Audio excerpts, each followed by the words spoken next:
Hoy tenemos una historia que parece sacada de una novela. Vamos a analizar cómo una teoría técnica increíblemente detallada sobre un posible fraude electoral que se publicó en 2013 parece ser confirmada punto por la confesión de un testigo protegido más de una década después. A ver, para empezar, lancemos una pregunta que, de entrada, suena bastante extraña. ¿Qué podrían tener en común las elecciones nacionales de Venezuela del 2004 con una elección local de un único condado en Estados Unidos en el 2020? Y bueno, la primera respuesta que se nos viene a la mente es, pues nada, ¿no? Por un lado, una elección nacional para 28 millones de personas, por el otro, una local con apenas 160,000. La escala es totalmente diferente, pero según los documentos que estamos analizando, el nexo, el sorprendente punto en común, es el sistema de votación automatizado que se usó en ambos lugares. Ok, para entender esto, tenemos que viajar en el tiempo. Vámonos a la primera parte de esta historia, la llamada Profecía del 2013.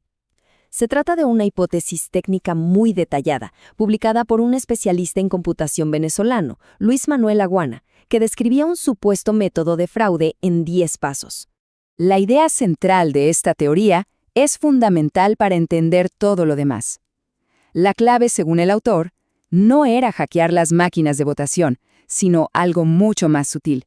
Era explotar las máquinas que por ley se sabía de antemano que no iban a ser auditadas.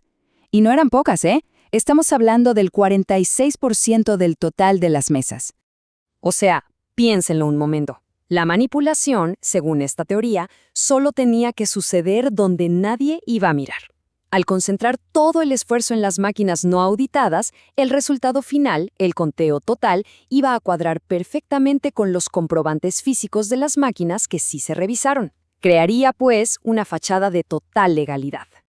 El autor lo dividió en 3 fases, como un plan de 3 actos. Primero, antes de la elección, una supuesta sala situacional definía los resultados que querían y creaba un software paralelo. Segundo, durante la elección, operadores en los centros de votación activaban ese programa, pero, ojo, únicamente en las máquinas que estaban en la lista de no auditar. Y tercero, después de la elección, la base de datos central simplemente se actualizaba con esos resultados ya cocinados de las máquinas manipuladas. Y ahora, ¡pum!, damos un salto de más de 10 años en el tiempo para llegar al gran giro de la historia. Estamos en 2025, cuando se hace pública la declaración jurada de un testigo protegido venezolano como parte de un caso legal en Estados Unidos.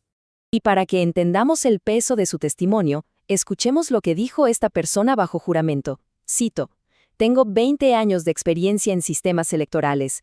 Fui coordinador nacional de máquinas de votación, coordinador nacional de datos y trabajé en la creación de salas de crisis para el gobierno venezolano».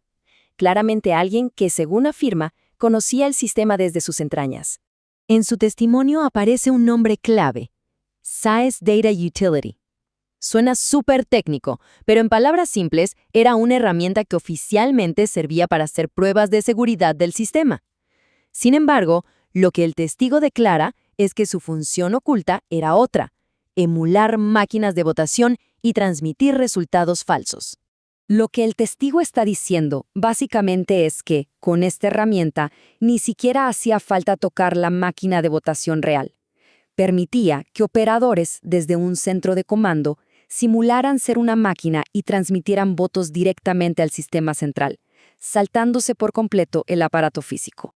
Y aquí, atención, porque este es el momento en el que las dos historias, la de 2013 y la de 2025, chocan de frente. El testigo afirma textualmente: en el caso de Venezuela, las máquinas que transmitirían los datos eran aquellas que no iban a ser auditadas. Es un eco casi idéntico de la idea central de la teoría de hace más de una década. Bueno, llegó el momento de la verdad. Pongamos las dos versiones una al lado de la otra, la teoría y la confesión, y veamos qué tan parecidas son en realidad. Miren esta comparación, es impresionante. En el objetivo, la teoría decía que se atacaban las máquinas no auditadas. El testimonio dice exactamente lo mismo. En el método, la teoría hablaba de un programa paralelo. El testimonio le pone nombre: una SAES Data Utility que emula máquinas. La misma idea, Para el control, la teoría mencionaba una sala situacional, el testimonio confirma una sala de guerra con altos funcionarios, y para la base, la teoría suponía el uso de votantes fantasma y el testimonio lo confirma. Incluso le pone un número, 1 millón de votantes falsos añadidos al registro. Y aquí viene el dato que lo resume todo. Según el análisis comparativo del autor original, al contrastar 10 elementos clave de la estructura, la correspondencia entre la teoría de 2013 y el testimonio de 2025 es del 93%. Pensemos en eso, un 93% de coincidencia entre una hipótesis y una confesión con 12 años de diferencia. Es una cifra, sin duda, muy llamativa. Entonces, para que quede súper claro, ¿qué fue lo que se habría confirmado? Primero, el punto central. El objetivo eran las máquinas que nadie iba a revisar. Segundo, todo se orquestaba desde una sala de comando central en vivo. Tercero, el sistema estaba hecho para no dejar huellas que se pudieran auditar. Y cuarto, se apoyaba en el uso de votantes fraudulentos en el registro electoral. De hecho, 9 de los 10 puntos de la teoría original fueron confirmados con un 85% o más de exactitud. Y cuando parecía que ya habíamos conectado todos los puntos, resulta que la historia da un giro más.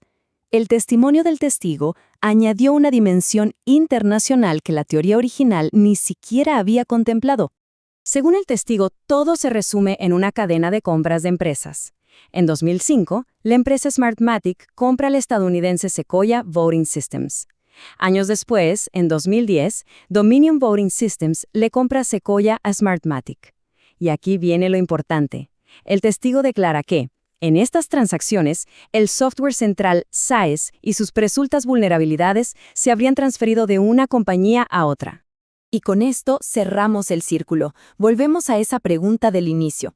El testigo alegó haber encontrado las mismas fallas de seguridad que conocía del sistema venezolano, como contraseñas guardadas en texto simple, en una imagen forense de un servidor electoral del condado de Mesa, en Colorado, de la elección del 2020. Todo esto nos deja flotando una pregunta que va mucho más allá de este caso en particular. Cuando la tecnología que cuenta los votos funciona como una caja negra, a la que los ciudadanos comunes no podemos asomarnos para ver cómo opera, ¿sobre qué base descansa la confianza del votante? ¿Cuál es el verdadero fundamento de esa confianza?